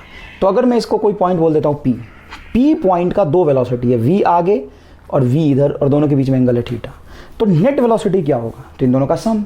तो वैसे दो वेक्टर का सम जिनका मैग्नीट्यूड सेम है और उनके बीच का एंगल है थीटा, तो नेट वेलोसिटी p का हो जाएगा 2v cos थीटा बाई 2। अगर ये नहीं समझ आया तो आप ऐसे निकाल सकते हो, रूट अंडर v स्क्वायर, देखो एक वेलोसिटी v है, दूसरा वेक्टर भी v है, तो v square plus 2v square into cos theta. ये तो कहते हो a square plus b square plus 2ab cos theta का रूट, तो नेट वेलोसिटी आ जाएगा 2v cos थीटा बाई 2। अब ये सही है या गलत है इसको लॉजिकली वेरीफाई कर सकते हैं। कैसे, अब आराम से सोचो, क्या तुम्हें कुछ ऐसे पॉइंट्स है जिसकी वेलोसिटी पता है? हाँ, कौन कौन से पॉइंट है जिसकी वेलोसिटी पता है? टॉप मोस्ट पॉइंट पे वेलोसिटी तुम्हें पता है। अगर मैं यहां वाले पॉइंट पूछूं तो वर्टिकल एंगल थीटा लिए क्या होगा, थीटा 0। तो थीटा को 0 रखने पे, देख इधर लिख देता हूं, थीटा अगर 0 है तो वेलोसिटी क्या आना चाहिए 2v। अगर थीटा 90 है तो वेलोसिटी कितना आना चाहिए, रूट 2v। अगर मैं देख यहाँ पे रूट 2v होता है, अगर थीटा को मैं 180 डिग्री रख दूं तो वेलोसिटी कितना आना चाहिए, देख यहाँ से थीटा वर्टिकल से मेजर कर रहा हूं 180 डिग्री पे नीचे आ जाऊंगा सीधा, तो वेलोसिटी कितना होना चाहिए बता, वेलोसिटी होना चाहिए 0। ये तीनों ही वैल्यूज थीटा का पुट करके करस्पॉन्डिंग वेलोसिटी देखो वेरीफाई कर जाएगा। थीटा 0 पे वेलोसिटी 2v रखो 0, cos 0 1, 2v आंसर आ गया। 90 by 2 45, cos 45 1 by root 2, 1 by root 2, 2 से रूट 2 कटेगा, रूट 2v आएगा। 180 डिग्री रखोगे, cos 180 degree by 2, cos 90 0, cos 90 0, velocity क्या होगा 0। समझ आया क्या? अब इसका उल्टा डायग्राम, उल्टा इन द सेंस कहने का मतलब यह है कि सेम डायग्राम है, सेंटर ऑफ मास की वेलोसिटी v क्लॉकवाइज ओमेगा से चल रहा है। अब ग्राउंड से वर्टिकल से ही, ग्राउंड के डायरेक्शन से नीचे वर्टिकल से किसी थीटा एंगल पे पॉइंट ले लिया, इस पॉइंट की वेलोसिटी बताइए क्या होगा। बेटा ऐसे ही पूछ सकता है ना, इस पॉइंट की वेलोसिटी बताओ, तो बेटा सुनना अच्छे से, रोटेशन की वजह से वेलोसिटी बोलो इस तरफ r ओमेगा, एंड ट्रांसलेशन की वजह से आगे v, राइट। अब देखो अच्छे समझना, ये थीटा है तो इसलिए 90 माइनस थीटा होगा, तो ये क्या होगा थीटा। टोटल एंगल होता है 180, 180 में से ये घटाओगे थीटा को, 180 में से थीटा घटाओगे तो ये v, और ये जो r ओमेगा है वो भी v है, उसके बीच एंगल आ जाएगा आपका पाई माइनस थीटा। मतलब दो ऐसे वेक्टर का सम जिनके बीच एंगल पाई माइनस थीटा, देखो ना ये v आगे और ये v पीछे, तो नेट वेलोसिटी आएगा, मान लो पॉइंट q है तो ये आ जाएगा तुम्हारा 2v cos pi minus theta by 2। तो ये हो जाएगा 2v, समझना, cos pi by 2 minus theta by 2, और cos pi by 2 minus theta होता है साइन थीटा, तो 2v साइन थीटा बाई 2। अब देखो कि Q पॉइंट पे जो वेलोसिटी अपन ने निकाला है वो आना चाहिए 2v sin थीटा बाई 2, जहाँ पे नीचे वर्टिकल से एंगल मेजर कर रहा हूँ मैं। इसको भी लॉजिकली वेरीफाई आप कर सकते हैं। कैसे, नीचे से एंगल मेजर कर रहा हूँ, अगर थीटा 0 होगा तो नीचे से एंगल मेजर करूंगा, थीटा 0 होगा मतलब यहाँ रहूंगा, तो थीटा 0 वेलोसिटी क्या आनी चाहिए 0, और थीटा 90 पे वेलोसिटी रूट भी आना, रूट 2 भी आना चाहिए, और थीटा 180 रखने पे वेलोसिटी 2 भी आना चाहिए, तो थीटा 180 रखो, तो साइन 180 बाई 2 साइन 90, साइन 90 क्या होता है 1, तो वेलोसिटी क्या होगा 2v। तो ये जो मैं समझा रहा हूँ ना लॉजिक, इससे पता है नीट में हर साल मेरे पढ़ाए हुए बच्चे 3 से 4 सवाल ऐसे जो सब छोड़ के आते हैं, मुश्किल सवाल होता है, सीधा सही आंसर पे हाथ रख देते हैं और वो आंसर सही होता है। कैसे, दो तरीका होता है बेटा, मैं सिखाऊंगा आपको। दो तरीका होता है सवाल को बिना समझे क्या है फॉर्मूला, बिना फॉर्मूला याद किए डायरेक्ट आंसर लिखने का, और वो तरीका होता है लिमिटिंग वैल्यू पुट करके। दम सिखा दूंगा फिजिक्स में बड़े बड़े सवाल, अच्छे अच्छे सवाल, लिमिटिंग वैल्यू पुट करके सीधा आंसर। तुमने एनएलएम पढ़ा है ना, एनएलएम में खूब सारे सवाल होते हैं, मास m1 m2 है, ये है वो है, दिस है दैट है, m को 0 रख दिया, सोच m को 0 रखने से क्या आना चाहिए, जिस ऑप्शन में बैठ रहा होगा वही आंसर होगा, और एक ही ऑप्शन में ऐसा आएगा, गारंटी के साथ कह रहा हूं। लिमिटिंग वैल्यू से खेलना कहते हैं इसे। फिजिक्स नहीं आ रहा, फॉर्मूला नहीं आ रहा, चैप्टर याद नहीं है, आंसर सीधा निकल जाता है ऐसे। लिमिटिंग वैल्यू से खेलना कहते हैं इसको। मान लो बहुत मुश्किल सवाल है m1 m2 के टर्म्स में, तो m1 को 0 ही रख देना, चल m1 0 मतलब एक मास खत्म ही हो गया। अब एक मास खत्म होगा तो अकेला मास क्या कर सकता है, उसके करस्पॉन्डिंग जो पूछा है वो देख ले, सीधा आंसर आ जाएगा। ये बात समझ रहे हो क्या, थोड़ा थोड़ा महसूस आ जाएगा आपको, ठीक है ना। अब देखो वेलोसिटी का हमने रिलेशन देख लिया।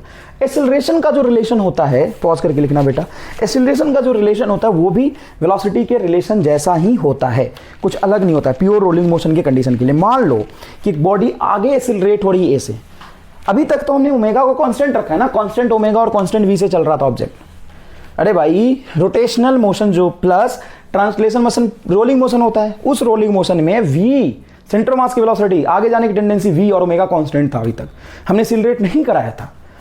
लेकिन अगर मैं बोलूं कि आगे a से एक्सीलरेट हो रहा है और एंगुलर एक्सीलरेशन अल्फा से भी एक्सीलरेट हो रहा है, तो इस पॉइंट का आगे की तरफ एक्सीलरेशन a और पीछे की तरफ टेंजेंशियल एक्सीलरेशन अल्फा की वजह से आएगा, वो आर अल्फा आएगा। नहीं समझ आया तुम्हें? अरे भाई अगर ए से आगे एक्सीलरेट कर रहा है तो इस पॉइंट का नेट एक्सीलरेशन आगे ट्रांसलेशनल एक्सीलरेशन की वजह से क्या होगा, ए, और यहां पे अल्फा एंगुलर एक्सीलरेशन की वजह से जैसे ये एक्सीलरेट कर रहा है लगातार, देखो एक्सीलरेशन का मतलब क्या, पहले धीरे धीरे धीरे धीरे घूम रहा है, फिर रफ्तार में बढ़ता जा रहा है स्पीड, तो इसका स्पीड भी तो बढ़ता जाएगा, तो इसका जो टेंजेंशियल एक्सीलरेशन है रोटेशन की वजह से वो होगा आर ओमेगा। और तुम चाहते हो स्लिप ना करे, तो नो स्लिपिंग का जो कंडीशन होता है उसी को अपन क्या बोल देते हैं, प्योर रोलिंग मोशन का कंडीशन। तो प्योर रोलिंग मोशन के लिए जरूरी है कि v बराबर आर ओमेगा होगा तो काम चल जाएगा। बेटा यहां पे a बराबर आर अल्फा होना चाहिए, अगर ये नहीं है तो थोड़ी देर बाद जो वेलोसिटी होगा ट्रांसलेशन वाला, मान लो a ज्यादा है तो ट्रांसलेशन वाला पक्की बात है वेलोसिटी यहां पे बढ़ जाएगा, रोटेशन वाला कम होगा, मतलब प्योर रोलिंग मोशन खत्म हो जाएगा। तो प्योर रोलिंग मोशन कंटिन्यू रहे इसके लिए रिलेशन एक्सीलरेशन का भी रिलेशन ही आपको याद होना चाहिए। डन।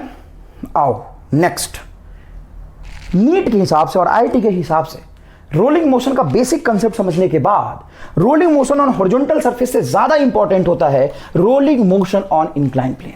तो हम पढ़ेंगे अभी rolling motion on inclined plane. क्या पढ़ेंगे भाई?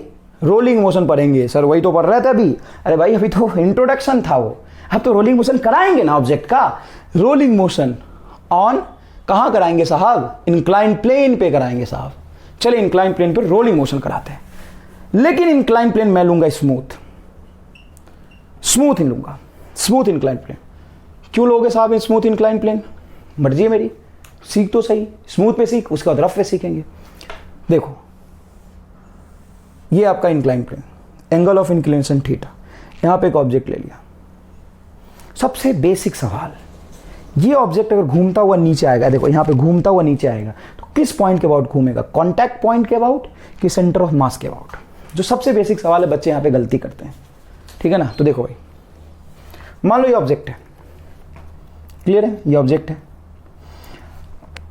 बच्चे कहते हैं सर ये कॉन्टैक्ट पॉइंट के अबाउट घूमता हुआ नीचे आएगा ना। नहीं भाई, अगर ये इस पॉइंट के अबाउट घूम रहा है मतलब ये पॉइंट फिक्स है तो ऐसे आएगा। क्या ऑब्जेक्ट ऐसे जाता है क्या? इंक्लाइन प्लेन को चीरता हुआ नीचे जाता है क्या? नहीं, वो क्या करता है कि सेंटर ऑफ मास के अबाउट, देखो ऐसे ऐसे, देखो ऐसे घूमते हुए नीचे आता है। तो किसके अबाउट घूमते हुए नीचे आ रहा है? सेंटर ऑफ मास के अबाउट। ये बात समझ आया कि नहीं है? समझना जरूरी था। किस पॉइंट के अबाउट घूमते हुए नीचे आता है? सेंटर ऑफ मास के अबाउट। तो देखो ये सेंटर ऑफ मास के अबाउट नीचे घूमते हुए आएगा। इसका एफबीटी बनाते हैं, इसमें जितने नंबर ऑफ फोर्सेस लग रहे हो वो लिखते हैं, क्योंकि अपने को पढ़ना है रोलिंग मोशन का डायनेमिक्स। तो देख भाई, इस पे एक mg नीचे की तरफ लाएगा, इसमें कोई बुराई नहीं है, और एक इस पे नॉर्मल जो perpendicular to the contact surface लगेगा। अच्छा, कोई और फोर्स नहीं, दो ही फोर्स लगेंगे। क्यों? बस क्योंकि स्मूथ सरफेस पर फ्रिक्शन होगा नहीं, तो कॉन्टैक्ट की वजह से एक नॉर्मल और एक ग्रेविटेशनल फोर्स mg नीचे। Right, very good. अब यहां पे क्या होगा कि सेंटर ऑफ मास के अबाउट अगर मैं रोटेशनल मोशन का कंडीशन लिखूं, किसके अबाउट घूमना था इसको? सेंटर ऑफ मास के अबाउट। तो net torque due to mg about centre of mass, about centre of mass क्या होगा? 0। क्यों भाई? क्योंकि टॉर्क बराबर होता है फोर्स इंटू परपेंडिकुलर डिस्टेंस, और ये जो mg है वो सेंटर ऑफ मास से ही पास कर रहा है, मतलब mg की वजह से टॉर्क 0। अच्छा, torque due to normal about centre of mass, about centre of mass 0, मतलब नेट टॉर्क, दो ही फोर्स लग रहा है और दोनों फोर्स की वजह से टॉर्क 0, मतलब नेट टॉर्क 0, मतलब आई अल्फा 0, तो अल्फा 0, अल्फा 0, और अल्फा हमेशा 0 रहेगा, मतलब ओमेगा भी 0। अरे अल्फा है ही नहीं, एक्सीलरेशन हो ही नहीं रहा, ऑब्जेक्ट पहले रेस्ट में था और एक्सीलरेट हो ही नहीं रहा, तो ओमेगा भी 0, मतलब rotation is not possible, rotation is not possible. अगर रोटेशन ही नहीं होगा तो रोलिंग कहां से आएगा? क्योंकि रोलिंग मोशन क्या होता है? Rotation plus translation. रोटेशन है ही नहीं भाई साहब, तो रोलिंग कैसे हो जाएगा यार? कि होगा, मोशन ही नहीं होगा, मोशन होगा। mg का component along to the incline plane, क्योंकि ये body perpendicular to the incline plane move कर नहीं सकता, parallel to the incline plane करेगा, तो mg का कंपोनेंट इधर आएगा mg sin थीटा, और इधर आ जाएगा mg cos थीटा। आपको पता है एनएलएम में आपने पढ़ा है mg cos थीटा n के बराबर होगा mg sin थीटा, इसको इंक्लाइन प्लेन पे ले जाएगा और इंक्लाइन प्लेन पे ऊपर की तरफ कोई फोर्स नहीं आएगा क्योंकि नॉर्मल जो है इंक्लाइन प्लेन के परपेंडिकुलर है। तो इंक्लाइन प्लेन के लॉन्ग उसका कोई कंपोनेंट नहीं होगा, सिर्फ mg का कंपोनेंट होगा। तो लिखेंगे for translational motion net force mg sine theta बराबर नेट मास ma, m से a कटे, m से m कटेगा, a बराबर बनेगा g साइन थीटा। तो बताओ कितने एक्सीलरेशन से नीचे आएगा, g साइन थीटा से। तो ये घूम क्यों नहीं रहा, क्योंकि टॉर्क नहीं लग रहा। टॉर्क क्यों नहीं लग रहा, क्योंकि दोनों फोर्स सेंटर ऑफ मास से पास कर रहा है, तीसरा कोई फोर्स नहीं है, तीसरा कोई फोर्स नहीं तो टॉर्क नहीं लगेगा, और टॉर्क नहीं लगेगा तो एंगुलर एक्सीलरेशन नहीं होगा, मतलब रोटेशन स्टार्ट नहीं होगा, और रोटेशन मिसिंग है, सिर्फ ट्रांसलेशन है, तो रोलिंग मोशन पॉसिबल ही नहीं है। तो क्या मैं लिख दूं यहां पे rolling motion is not possible, yes rolling motion is not possible on inclined plane, नहीं on smooth, अरे तभी तो फ्रिक्शन नहीं लगा भाई, on smooth inclined plane। क्या ये मैंने सही लिखा है, rolling motion is not possible on smooth inclined plane, सही है गलत है, गलत है। बोलो सर आपने अभी तो पढ़ाया यार, तो मैंने क्या पढ़ाया, रोलिंग मोशन पॉसिबल नहीं है कि to start rolling motion possible नहीं है, समझना। To start rolling motion is not possible on smooth inclined plane. To start rolling motion is not possible on smooth inclined plane। अगर पहले से रोलिंग मोशन कर रहा था तो इनर्शिया क्या होता है बेटा, मोमेंट ऑफ इनर्शिया क्या समझाया था मैंने। मोमेंट ऑफ इनर्शिया एक बॉडी की ऐसी प्रॉपर्टी होती है जो रोटेशनल स्टेट में जो चेंज आता है उसको अपोज करता है। मतलब रेस्ट में था तो रोटेशनल मोशन में नहीं आना चाहेगा, अगर रोटेशनल मोशन में पहले से है तो टॉर्क की जरूरत नहीं है। टॉर्क क्या होती है, टॉर्क एक ऐसा फिजिकल क्वांटिटी है जो रोटेशनल स्टेट में चेंज लाता है। अगर कोई ऑब्जेक्ट रेस्ट में है तो उसको रोटेशनल मोशन में लाएगा, अगर कोई रोटेशनल मोशन में है तो या तो टॉर्क उस पर लाएगा तो रोटेशनल मोशन बढ़ेगा या घटेगा, या रोटेशनल मोशन को बंद कर देगा, रोक देगा, खत्म कर देगा। तो यहाँ पे अगर कोई बॉडी पहले से रोटेट कर रहा था, नेट टॉर्क जीरो लग रहा है तो रोटेट करता ही रहेगा। तो rolling motion is not possible in smooth incline plane, गलत स्टेटमेंट है, बच्चे इसको गलती कर देते हैं। Rolling motion is not possible in smooth incline plane is a wrong statement. सही स्टेटमेंट है to start rolling motion is not possible on smooth incline plane. Clear है क्या ये बात। अच्छा, दूसरी इंपॉर्टेंट बात, ये जो लिखा है a बराबर g sine theta, this acceleration does not depends upon shape, size and mass of object. चाहे वो सर्कुलर ऑब्जेक्ट किसी भी तरह का हो, ये बहुत इंपॉर्टेंट है। जो एक्सीलरेशन है does not depends upon shape, size and mass of object. Shape, size and mass of object पे डिपेंड नहीं करता है। क्लियर है क्या ये बात, समझ में आ गया। अगर मैं यहां पे इसको पॉज करके लिख लेना, अगर मैं यहां पे ring, solid sphere, hollow sphere, कोई किसी भी तरह का ऑब्जेक्ट रख दूं, किसी भी तरह का ऑब्जेक्ट रख दूं, सबका एक्सीलरेशन सेम होगा g साइन थीटा, और ट्रांसलेशनल मोशन करता हुआ नीचे आएगा, और सारे को नीचे आने में जो टाइम लगेगा, all object will take same time to reach the bottom point। जहां से छोड़ोगे वहां से नीचे आने में, बॉटम पॉइंट तक आने में जो टाइम लगेगा वो सारे पार्टिकल का सेम होगा, क्योंकि वो सीधा एक्सीलरेट करता हुआ आएगा, ट्रांसलेशनल एक्सीलरेशन के साथ आएगा g साइन थीटा के साथ। लेकिन वो केस कौन सा था, स्मूथ इंक्लाइन प्लेन। अब मैं अगर बात करता हूं रफ इंक्लाइन प्लेन का, किसका बात करता हूं भाई, रफ इंक्लाइन प्लेन।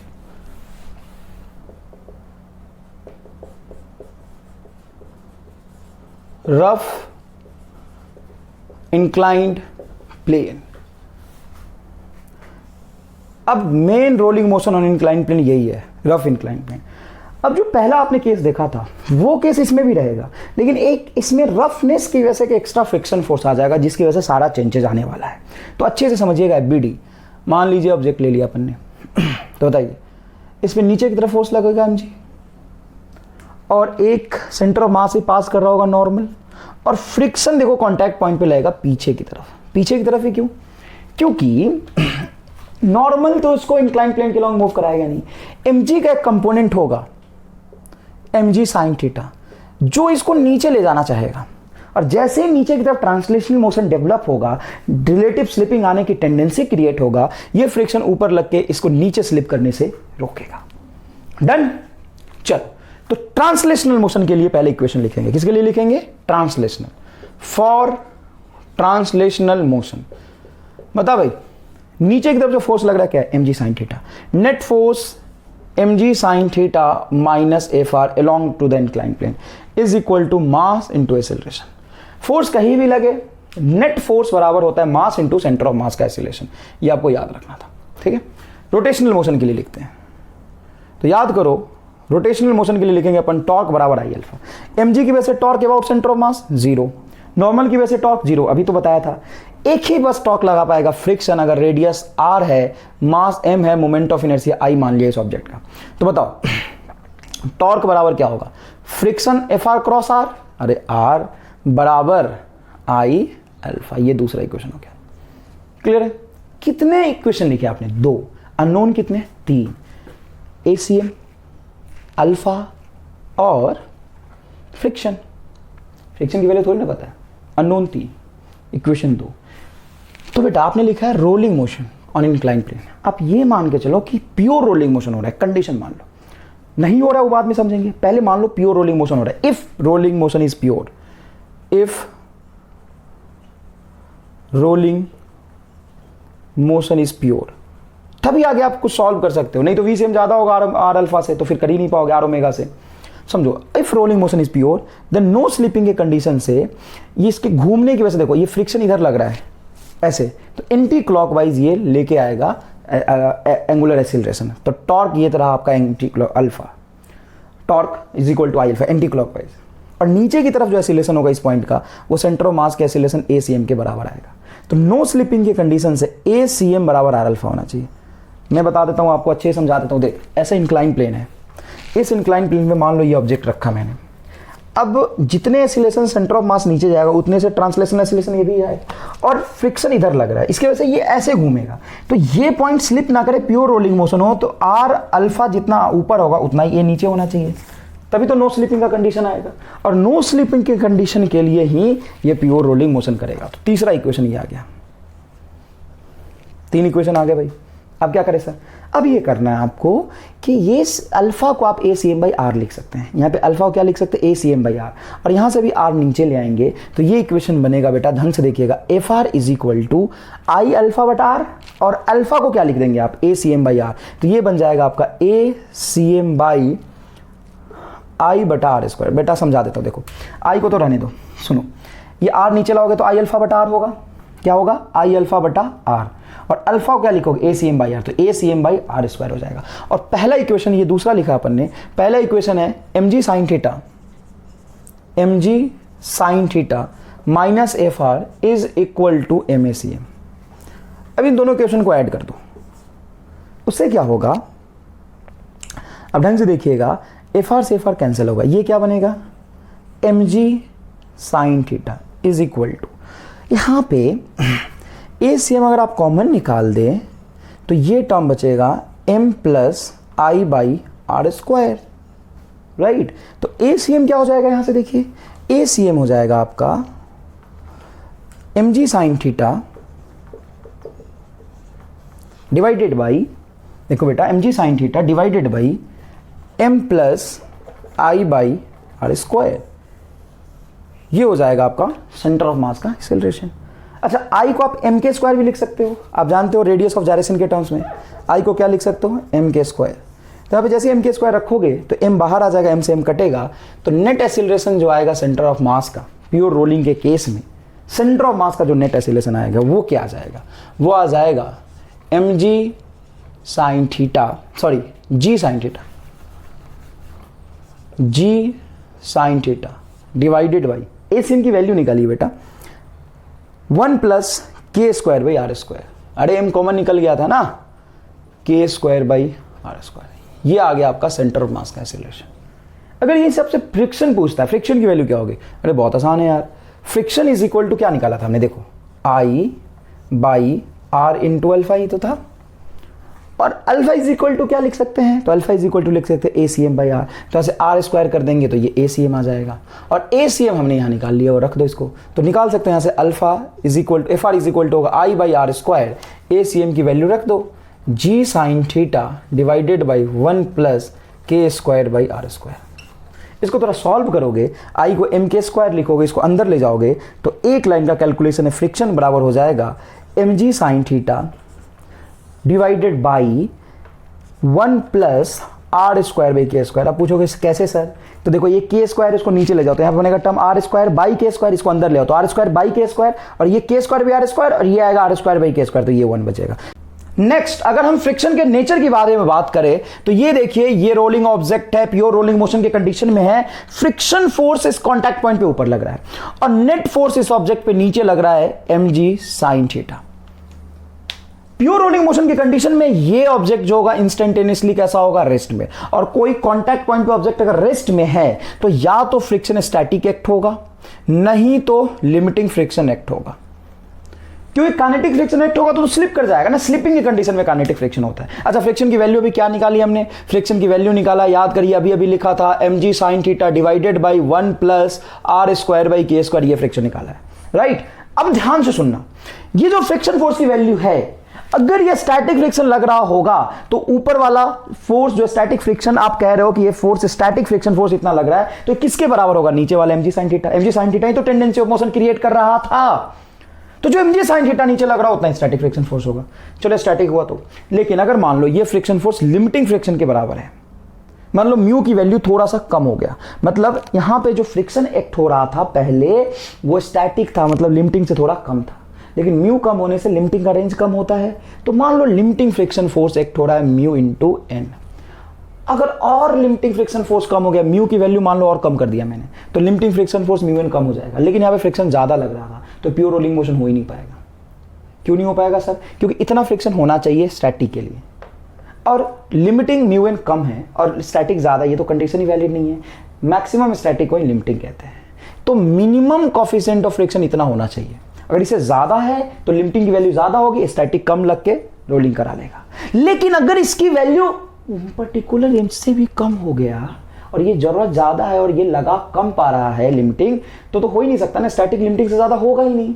सुनो बेटा, ये वाला जो वैल्यू है ना, इससे जो फ्रिक्शन लग रहा है ना लिमिटिंग, उससे ज्यादा होना चाहिए या इसके बराबर होना चाहिए। अगर ये कम हो गया, ये मिनिमम और कम हो गया, तो प्योर रोलिंग मोशन नहीं हो पाएगा। प्योर रोलिंग मोशन कराने के लिए ये जो फोर्स है इसके बराबर हो सकता है, मिनिमम म्यू होना चाहिए इतना।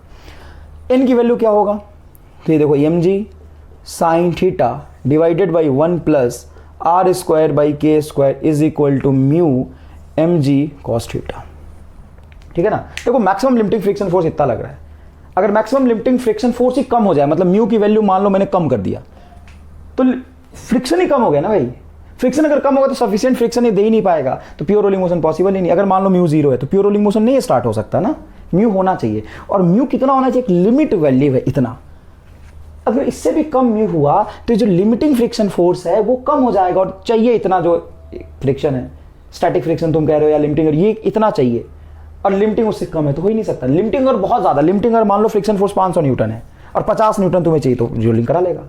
लिमिटिंग अगर 100 है 50 ही तो रोलिंग करा लेगा। लिमिटिंग 80 है 50 ही रोलिंग करा लेगा। लिमिटिंग 50 है 50 ही करा लेगा। लेकिन मान लो लिमिटिंग ही 25 है, 25 से ज्यादा फ्रिक्शन लग ही नहीं सकता। अबाउट टू स्लिप की कंडीशन में 25 लग रहा है, तुम्हें चाहिए 50, तो होगा ही नहीं। तो मिनिमम म्यू इतना होना चाहिए कि इसके बराबर हो जाए। समझ में आया कि नहीं आया कंडीशन।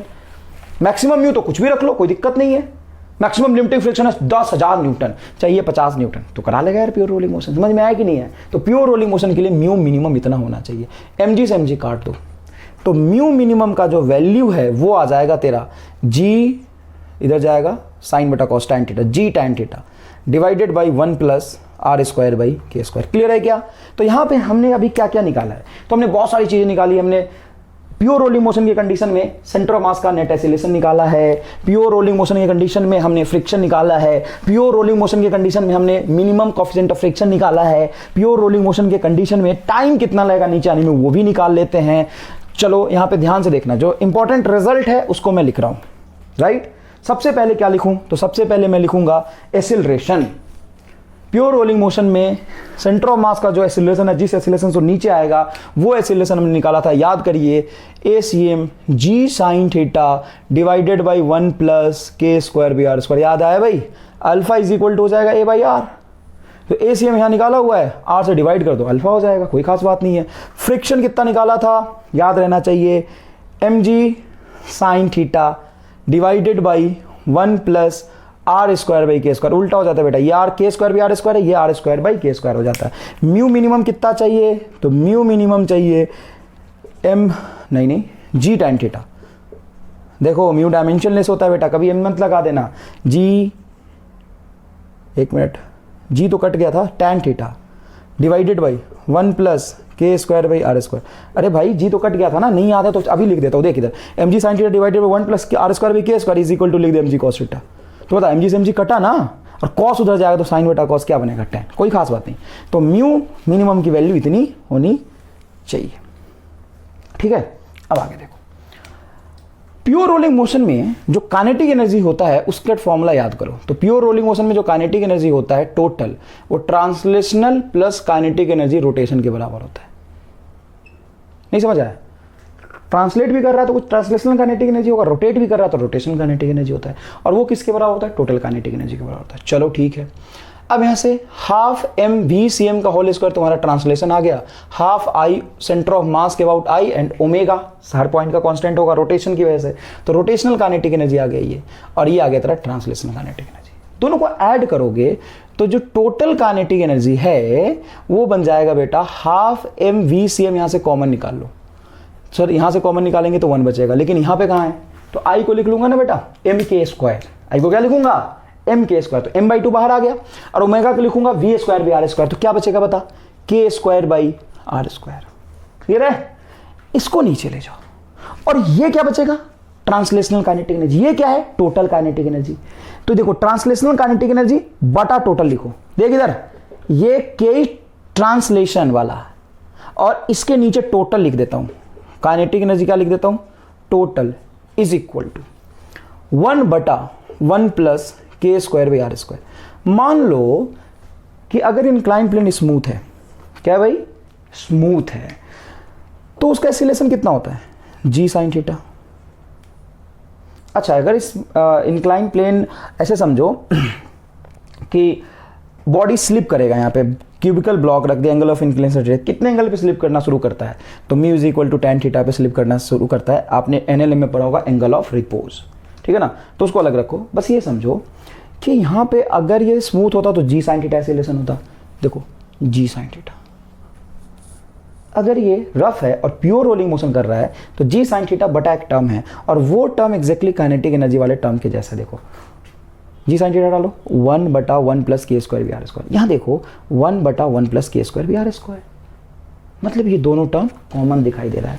अगर बेटा मैं इसको टर्म बोल देता हूँ बीटा, बीटा, और 4 ही तरह के ऑब्जेक्ट होते हैं, ring, solid sphere, hollow sphere और डिस्क, जिसको और cylinder, solid cylinder, hollow cylinder, तो आप जानते हो हॉलो सिलेंडर रिंग के बराबर होगा सेंटर ऑफ मास के about, and solid cylinder disc के बराबर होगा सेंटर ऑफ मास के अबाउट, उसका मोमेंट ऑफ इनर्शिया सेम होता है। तो मेन 4 ही तरह का ऑब्जेक्ट है, तो उनका यहाँ पे 1 divided 1 plus K square by R square का जो रेशियो है वो अपन कैलकुलेट कर सकते हैं आसानी से।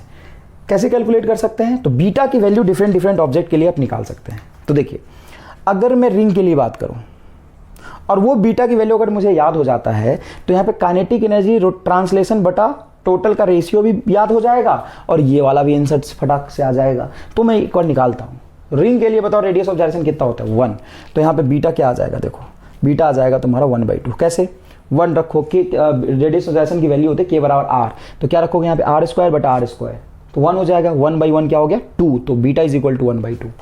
अगर मैं बात करूं रिंग के बाद हॉलो स्फीयर की, हॉलो स्फीयर, तो हॉलो स्फीयर का जो मोमेंट ऑफ इनर्शिया होता है क्या होता है, याद करने की कोशिश करो। हॉलो स्फीयर का मोमेंट ऑफ इनर्शिया होता है 2/3, तो यहाँ पे सॉल्व करोगे तो ये 2/3 आर, तो √2/3, देखो के होता है √2/3 आर, ये ले, तो यहाँ पे के स्क्वायर करोगे तो 2/3 आएगा, तो बताओ क्या होगा, बीटा इज इक्वल टू होगा 1 divided by 1 plus 2/3, R square से आर स्क्वायर कटेगा यहाँ पे, तो ये 3 एलसीएम लोगे तो 3 चला जाएगा ऊपर, और ये 3 2 5, 5/3 क्या जाएगा भाई, ये 5/3।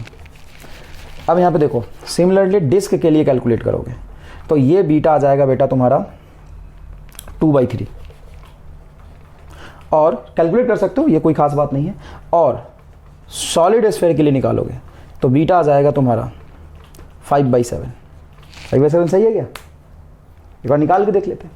चलो, उसका रेडियस ऑफ जायरेशन हो जाएगा √2/5r, तो यहाँ पे रखोगे 2/5, तो ये हो जाएगा तेरा, स्क्वायर करोगे तो 2/5, r स्क्वायर भी r स्क्वायर कैंसिल होगा, तो 2/5 एलसीएम लोगे तो 5 और 2 7, 5 ऊपर चला जाएगा 5/7।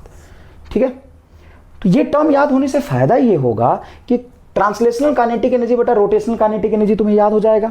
कैसे बताओ? अगर रिंग प्योर रोलिंग मोशन में है, रिंग क्या है? प्योर रोलिंग मोशन में है, तो उसका translational kinetic energy plus rotation मिलकर टोटल बनता है ना, तो translational kinetic energy by total kinetic energy जो होगा, उसका रेशियो, जो ट्रांसलेशन और टोटल का काइनेटिक एनर्जी का जो रेशियो होगा वो आएगा 1:2 आएगा। तो इन नंबर ऑफ सवाल नीट में से डायरेक्ट पूछते हैं। तो मैं तुम्हें एक जादुई चीज सिखाता हूं, देखो। अब ये रेशियो अगर याद रखोगे तो सबसे पहली गलती इसमें बच्चे ये करते हैं कि डिवीजन में क्या है, ऊपर नीचे भूल जाते हैं। वो या तो रखते हैं 5/3 और 3/5, 5/7, लेकिन कब वो 5/3 कर देते हैं, यहाँ 7/3 कर देंगे और यहाँ पे 5/7 कर देंगे। बहुत गलती होता है, ये मानते हो एकदम। दूसरा, कौन से के लिए कौन सा होगा ये भी भूल जाते हैं। तो पहले एक चीज समझो, रिंग का जो मोमेंट ऑफ इनर्शिया होता है वो सबसे ज्यादा होता है, तो उसमें बीटा की वैल्यू देखिए, ये आया है सबसे कम 1/2 moment of inertia. Hollow cylinder भी रिंग के बराबर है। हॉलो स्फीयर, तो तुम्हारा हॉलो स्फीयर हो गया। डिस्क मतलब सॉलिड सिलेंडर, एक ही चीज होता है, ठीक है ना, सॉलिड स्फीयर। तो सबसे ज्यादा मोमेंट ऑफ इनर्शिया रिंग का, उसके लिए बीटा सबसे कम है। उसके बाद हॉलो स्फीयर का 5/3, उसके बाद डिस्क का 2/3, सॉलिड स्फीयर का 5/7। तो ये याद रखना मुश्किल है, तुम्हें कितनी भी रटोगे लेकिन वो मिक्स हो जाएगा। मैं तुम्हें एक चीज बताता हूँ, तुम फ्रैक्शन में याद कर लो। 1/2 का मतलब हो गया 0.5, ये हो गया 0.6, निकाल ले, ये हो गया 0.66 और ये हो गया 0.71। इससे क्या होगा कि तुम्हें एक पैटर्न में याद रहे, 0.5, 0.6, 0.66, 0.71 याद रह गया, तो तुम्हें फ्रैक्शन में याद कर लो। और तुम्हें पता होना चाहिए 0.6 कहीं लिखा हुआ है, तो 0.6 मतलब क्या, 3/5। अरे 0.6 तुम्हें नहीं पता कि 6 होता है 2/3 और 5/7 हो गया 0.71। ये समझ में आ गया? अगर ये समझ में आ गया, सब कुछ मिटा दो। क्वेश्चन कैसे आएगा और आंसर कैसे निकालना है 1 सेकंड में बता देता हूं मैं तुम्हें। देखो, इसको मिटाओ पहले, इसको पॉज करके, जैसे मैंने बोला था पॉज करके लिख लेना, उसके बाद मैं तुम्हें जो बताता हूं उसको देखो। इन नंबर ऑफ अलग अलग टाइप के सवाल पूछे जाते हैं, और उस अलग अलग टाइप के सवाल को बिना सॉल्व किए हुए, अभी तक जो मैंने समझा था वो कंसेप्ट था, वो पता होना जरूरी है, वो कैलकुलेशन है वो पता होना जरूरी है, समझ में आना चाहिए वो, ठीक है ना। अब आंसर कैसे लिखेंगे, तो आंसर देखो रफ्तार में। चलो, सबसे पहले क्या करेंगे अपन, सबसे पहले बात करेंगे रिंग और हॉलो सिलेंडर। किसकी बात करेंगे भाई? रिंग और हॉलो सिलेंडर, एक ही चीज होता है। उसके बाद क्या आएगा? उसके बाद आएगा आपका हॉलो स्फीयर। देखो, हॉलो वाला पहले आ जाता है दोनों। उसके बाद डिस्क और सॉलिड सिलेंडर। उसके बाद सॉलिड स्फीयर, ठीक है ना। बीटा की वैल्यू अपने को याद है, 0.5, 0.6, 0.66, 0.71। बताओ, kinetic energy translation divided by kinetic energy total का रेशियो क्या है? बीटा है। ये तो सिखाया, बीटा है। बीटा क्या है? 0.5, 0.6, 0.66, 0.71। 0.5 का मतलब बेटा 1/2, 0.6 इसका मतलब 3/5, ये 2/3। इतना गणित नहीं आता क्या? 5/7 ये रहा। इससे फायदा क्या होगा? इससे फायदा जबरदस्त होगा। सुनो, सवाल पूछता है कि अगर कोई ऑब्जेक्ट प्योर रोलिंग मोशन में है तो कितना % काइनेटिक एनर्जी ट्रांसलेशनल है, कितना % ट्रांसलेशन है? 0.5 मतलब 50%, 0.6 मतलब 60%, 0.66 मतलब 66%, ये 71% आंसर। अब डिवीजन में याद करोगे और फिर परसेंटेज में निकालने में दिक्कत होगा। तुम्हें फ्रैक्शन में याद है, 100 से गुना करते वही तो परसेंटेज होता है। तुरंत से इधर देख, इधर देख, काइनेटिक एनर्जी रोटेशन बटा काइनेटिक एनर्जी टोटल का जो रेशियो होगा वो क्या होगा? देखो, टोटल जो एनर्जी है दो ही हिस्से में बट रहा है, ट्रांसलेशन और क्या? रोटेशन। तो ट्रांसलेशन बटा रोटेशन अगर बीटा है तो ये होगा 1 - बीटा, जो बचा हुआ हिस्सा जाएगा ट्रांसलेशन से वही तो रोटेशन में जाएगा। तो रोटेशन बटा टोटल का जो रेशियो होगा, ये 0.5 तो ये भी 0.5, ये 0.6 तो ये 0.4, ये 0.66 तो ये 0.33 और ये 0.33 हो जाएगा बेटा अप्रोक्सीमेट। ये मत बोलना कि सर 0.34 आएगा, इतने से काम चल जाएगा। ये जो होता है ना, ये 0.6666 होता है, तुमने 6.66 दो ही डिजिट लिया है, समझ में आया कि नहीं आया? ये हो जाएगा तुम्हारा 0.28, ये आ गया। कितना परसेंट भाई? 50%। मतलब अगर रिंग है या हॉलो सिलेंडर है तो प्योर रोलिंग मोशन में 50-50% काइनेटिक एनर्जी दोनों में बढ़ जाता है। ये भाई 40%, 33%, 28%। इनसे रफ्तार देख रहे हो तुम्हें नहीं आ रहा समझ कि आ रहा है? ढंग से देखना। एक्सीलरेशन की बात करते हैं। एक्सीलरेशन ऑन इंक्लाइन प्लेन, कहां पे भाई? इंक्लाइन प्लेन पे क्या था? जी साइन थीटा बटा बीटा था, तो क्या होगा? जी साइन थीटा, सॉरी नहीं, वो टर्म बटा इंटू बीटा हो जाएगा ना। अरे भाई जी साइन थीटा बटा 1 plus K square by R square, ये इस 1 बटा के स्क्वायर को बीटा बोला था, तो क्या हो जाएगा ये? इंटू बीटा मतलब 0.5 का मतलब 1/2। देख जी साइन थीटा बाई 2 डिराइव किया था ना। क्या करेगा डेरिवेशन का, कैलकुलेशन का? ये रहा आंसर। रफ्तार भी निकाल सकते हैं अपन। बताओ हॉलोस्फीयर का 0.66, ये रहेगा 0.66 जी साइन थीटा। ले 0.33 जी साइन थीटा, गलत बीटा भूलना मत, 1 माइनस बीटा चिपका दिया, ये है beta. 0.6 g sine theta, 0.66 g sine theta and 0.71 g sine theta. That's it. अच्छा, और एक बात करते हैं, ये तो एक्सीलरेशन निकाल लिया हमने। अब फ्रिक्शन की बारी है, या मिनिमम कोएफिशिएंट ऑफ फ्रिक्शन की बारी है। अब दिक्कत ये है कि जो एक्सीलरेशन का टर्म था उसमें तो बना था G sine theta divided by 1 plus K square by R square, लेकिन म्यू में बना था जी साइन थीटा बटा 1 plus R square by K square. तो ये टीचर 99% जगह पे ये चीज एक्सप्लेन नहीं करता, जो कि एक्सप्लेन करना चाहिए कैलकुलेशन से नहीं, बुद्धि से निकालना है। बेटा इसको इग्नोर करो। म्यू होता है तुम्हारा tan थीटा बटा 1 प्लस आर स्क्वायर के स्क्वायर। असल में 1 divided by 1 plus K square by R square को एक में से सब्ट्रैक्ट कर दो तो ये बनता है 1 बटा 1 plus R square by K square. करके देख लो, समझना, एकदम जादुई चीज़ है। टर्म देखना, म्यू में क्या आता है याद है आपको? tan थीटा बटा 1 plus R square by K square. और एक्सीलरेशन में क्या था? जी साइन थीटा बटा के स्क्वायर बी आर स्क्वायर। ये के स्क्वायर बी आर स्क्वायर है, ये are square by K square है। लेकिन 1 माइनस 1 बटा 1 प्लस आर के स्क्वायर बी आर स्क्वायर करूंगा तो ये जो फ्रैक्शन है एग्जैक्टली 1 माइनस समथिंग, जो ये रटा था 0.5, 0.6, 0.66, 0.71, उसे 1 माइनस कर दो तो ये वाला फैक्टर बढ़ जाता है। मतलब अगर तुम्हें वो याद है तो ये भी याद है। टर्म उल्टा है। 90% बच्चे इसको कैलकुलेट करके निकालते हैं, तुम्हें कैलकुलेट नहीं करना, तुम्हें आंसर ही पता चल गया डायरेक्ट। कैसे आंसर पता चल गया देख, अभी बताता हूँ कैसे आंसर पता चल गया। बहुत बढ़िया से आंसर पता चल चुका है तुम्हें। कैसे सुनना बेटा अच्छे से, कैसे आंसर पता चला, कैसे पता चला, कैसे पता चला, ऐसे पता चला। देख, mu minimum on incline plane, on incline plane क्या होगा बताओ? 1 माइनस बीटा वाला टर्म होगा। तो ये हो जाएगा तुम्हारा tan थीटा बाई 2। तो minimum coefficient of friction ring को रोलिंग मोशन में लाने के लिए tan थीटा बाई 2 होना चाहिए। ये बेटा 2 tan थीटा, सुनना, tan थीटा बाई 3। कैसे सर? ये रहा ना 0.33, सॉरी कहाँ गया ये? 0.4। तो 0.4 कितना हो जाएगा? 2/5। 0.4 को क्या लिख सकता हूँ मैं? 2/5। तो बताओ क्या होगा? 2/5 tan थीटा। अरे भाई 1 माइनस बीटा वाला टर्म चिपका दूंगा। यहाँ बताओ 0.33 मतलब 1/3। तो बताओ क्या होगा? tan theta by 3। अच्छा बताओ ये क्या है? 0.28। 0.28 का मतलब 0.28, ये हो जाएगा तुम्हारा tan थीटा, मतलब 14 दूना 28। ये हो जाएगा तुम्हारा 0.28 वाला टर्म आएगा। तो 0.28 को लिखोगे 14 25 14 छक्का, ये हो जाएगा 0.28 tan थीटा। और 0.28 को क्या लिख सकते हैं अपन? 0.28 को लिख सकते हैं 28/100, ठीक है ना? तो 28/100 हो जाएगा तुम्हारा 2/7। 2/7, तो ये हो जाएगा तुम्हारा 2 tan थीटा बाई 7। तो मतलब एक बार कैलकुलेट करके देख लो, फिर तुम्हारे दिमाग में ये बैठ जाएगा। क्लियर है क्या ये बात? अच्छा आगे देखो, जब मैं इंक्लाइन प्लेन पे ऑब्जेक्ट को रख के छोड़ देता हूँ तो स्मूथ होता सरफेस। क्या होता है? स्मूथ। तो नीचे आने में टाइम कितना लगता है इसको? तो नीचे आने में टाइम लगता है t is equal to √2h बटा जी साइन थीटा लगता है स्मूथ में। और रफ है तो जी sine theta into beta, into क्या हो जाएगा? बीटा। कब? रफ में। और स्मूथ में, रफ में ये लगेगा और स्मूथ में ये लगेगा। सिंपल √2 जी साइन थीटा। तो बीटा वाला टर्म है वो कहाँ चला जाएगा? डिवीजन की वजह से ऊपर।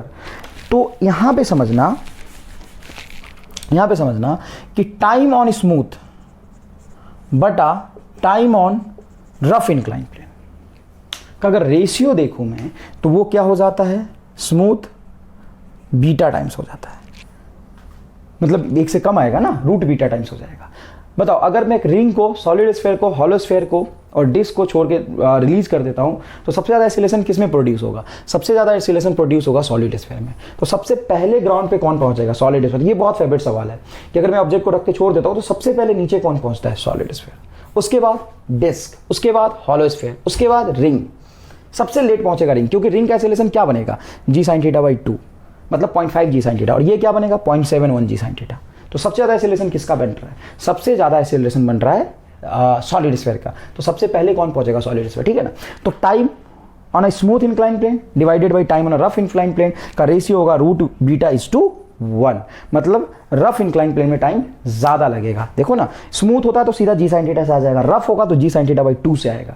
तो यहाँ पे टाइम का रेशियो भी निकाल सकते हैं। तो बीटा तुम्हें पता है तो आंसर पता है, कैसे, सीधा बीटा की वैल्यू होता है 0.5, 0.6, 0.66, 0.71। वेलोसिटी की बात करेंगे तो स्मूथ इंक्लाइन प्लेन हो तो वेलोसिटी तुम्हारा होता है, मान लो ये हाइट h है तो यहाँ पे वेलोसिटी होता है √2gh, ठीक है ना। स्मूथ इंक्लाइन प्लेन है तो ट्रांसलेट करता हुआ आएगा, क्या करता हुआ आएगा, ट्रांसलेट करता हुआ आएगा। लेकिन अगर रफ इंक्लाइन प्लेन है तो घूमता हुआ आएगा, मतलब कुछ एनर्जी रोटेशन में भी जाएगी, तो नेट लीनियर स्पीड जो होगा कम होगा। जिस तरीके से एक्सेलरेशन कम हो रहा है नेट लीनियर स्पीड भी थोड़ा कम हो जाएगा। तो आंसर क्या आएगा, तो मैं आपको बताता हूं, स्मूथ इंक्लाइन प्लेन में आएगा √2gh और रफ इंक्लाइन प्लेन में आएगा v is equal to √2gh into beta. ये ड्राइव करके भी बता सकता हूं लेकिन समय अभी कम है हमारे पास, ये आएगा आंसर। अगर ये आंसर आ गया तो तुम्हें कैलकुलेट करने की जरूरत नहीं, तुम्हें पता है। कैसे पता है, तो नीट में n नंबर ऑफ टाइम पूछा है सवाल, वेलोसिटी दे दिया है और पूछा कि बताओ ये कौन सा ऑब्जेक्ट रहा होगा। तो देख भाई मैं लिख देता हूं एक बार तुम्हारे लिए, बीटा की वैल्यू रिंग के लिए क्या होता है, हाफ, तो क्या हो जाएगा हाफ मतलब 1/2, तो v इज इक्वल टू आएगा √100gh। अगर बॉटम पॉइंट पे वेलोसिटी √100gh बन रहा है तो वो ऑब्जेक्ट होगा रिंग।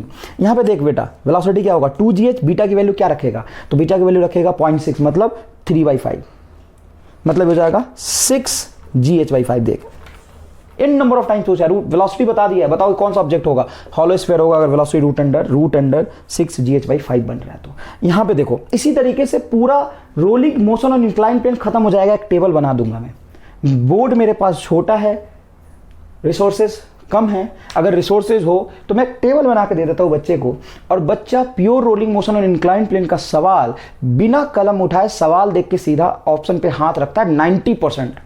90% क्वेश्चन डायरेक्ट ऑप्शन में हाथ रखेगा और सही होगा। कैसे, वो पूरा रट जाता है, पूरा रोलिंग मोशन का आंसर ही उसको याद हो गया, क्योंकि सारा खेल इसी में बैठा है। 0.5, 0.6, 0.66, 0.71। बताओ डिस्क 0.66 मतलब 2/3, तो ये हो जाएगा 4gh/3। देख बिना कैलकुलेशन का आंसर आ गया।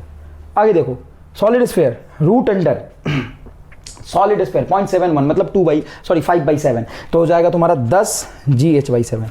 अरे बीटा से गुना करेगा, क्लियर है। उसी तरीके से जब v वेलोसिटी दूंगा रोलिंग ऑब्जेक्ट कितनी हाइट तक जाएगा वो भी निकाल सकते हैं। वो होता है v² into beta, v is equal to maximum height object कितना जाएगा v² इंटू बीटा। बीटा पता, सारा खेल खत्म। मतलब rolling motion on incline plane में आपको कंसेप्ट समझ आ जाने के बाद आंसर टिक करने के लिए कैलकुलेशन करने की जरूरत नहीं पड़ेगी।